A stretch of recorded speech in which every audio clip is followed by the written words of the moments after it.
एक खूबसूरत गांव था जहां एक लड़का हैरी पॉटर रहता था।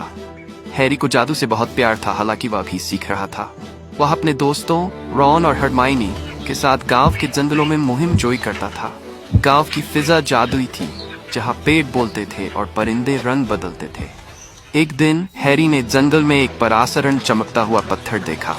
जब उसने पत्थर को छुआ तो एक जादुई रोशनी चमकी और एक छोटा सा बौना जाहिर हुआ।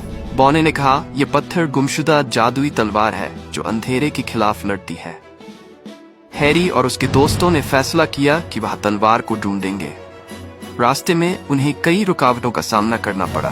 एक दैत्याकार मकड़ी, एक पहेलियां बोलने वाला पेड़ और एक जादुई दरिया। हरमाइनी ने पहेलियां हल की, रॉन ने मकड़ी को शिकस्त दी और हैरी ने जादुई दरिया पार किया। आखिरकार वह एक गुफा में पहुंचे जहां तलवार चमक रही थी।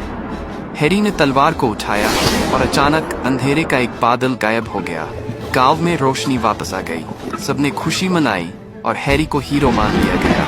हैरी ने कहा, यह हमारी मिलजुली कोशिश थी, हम सबने मिलकर अंधेरे को शिकस्त दी। और इस तरह हैरी और उसके दोस्तों ने जादुई गांव को बचा लिया।